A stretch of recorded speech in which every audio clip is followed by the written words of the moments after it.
Okay, so the first thing that we're going to want to look at in Unit 6 is modeling linear relationships. So this is where we're going to be writing equations based on real-world situations. So let's take a look at this. Lenore is considering a company's internet access plan, but the company's advertisement does not state how much the fixed access fee for connecting is, nor does it state the usage rate. The website only says that a 10-minute session costs 40 cents and a 20-minute session costs 70 cents, and a 30-minute session costs $1. Lenore decides to use this piece of information to determine the fixed access fee for connecting and the usage rate. So we got two things going on here. You're going to pay a one-time flat fee in order to get onto the internet, and then you're going to pay per minute for every session. So we need to figure out what that equation is. So one thing we could do is we could go ahead and we could make a table.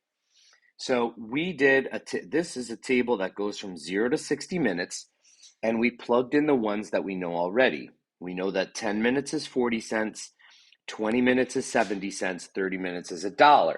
Now, this is one of those situations that I've talked about in class before, where if you just went ahead and did like 40 cents divided by 10 minutes, you would say, oh, it's 4 cents a minute. But if you go to this one, that no longer holds true. If it was 4 cents a minute, 20 minutes would be 80 cents. And 30 minutes would be $1.20. But that's not what happens. So you can't just divide when you're trying to figure out your rows, your slope, your rate. You can't just divide any two rows because sometimes there is a y-intercept that you're not aware of, and that's the case here. So you would do the full slope formula in order to figure it out. We don't have to do that here because we have a table. And what I want you to notice is that we're going up by 30 cents every single time. The left-hand side is going up by 10 every time. So let's write that down. This is going up by 10. And the right-hand side is going up by 30 cents each time. So we could continue following that pattern, adding 30 cents each time, and we can also follow it backwards. And we can find out that that one's 10 cents. So there's our fixed cost, and we can calculate our cost per minute. So what I want to show you here is that the fixed access cost, we follow the pattern backwards. The fixed access cost is going to be 10 cents. And we found that by following the pattern backwards, but I'm also going to show you another way that we could have figured it out. And then the cost per minute, in order to find the cost per minute, remember we're going to take our y value and divide it, our change in y divided by our change in x. That's our slope formula. Notice that it's not 30 cents because this is not going up by 1 minute. It's 30 cents going up for 10 minutes.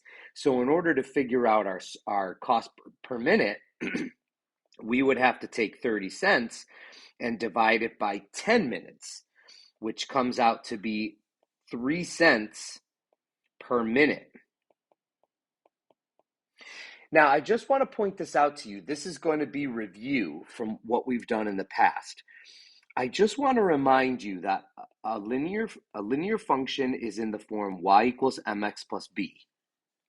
And once we know our rate, this is going to be our m. And then we can take any row and we can plug in for y and x. And this would be another way to find b in case we didn't have the table like we have here. So let me show you what I mean. Let's say I choose this row right here. Okay, so what I'm going to do is I'm going to plug in. I'm going to plug in 190 for y. I calculated my slope to be 0.03, and then the x value that goes with 190 is 60, and then I'm going to need a b value. That's what I'm trying to find. Again, this is what we're doing here is we're trying to figure out what the y-intercept is if we didn't have a table, which does happen sometimes. So then what I would do is I would multiply 0.03 times 60, and I would get 1.80 plus b, and then I would solve for b by subtracting 1.8 from both sides. And there's another way that I could have gotten my y-intercept, which is my fixed access cost, if I didn't have a table. So that's review. We've done that in the past. I just wanted to remind you. And that's it for lesson 1.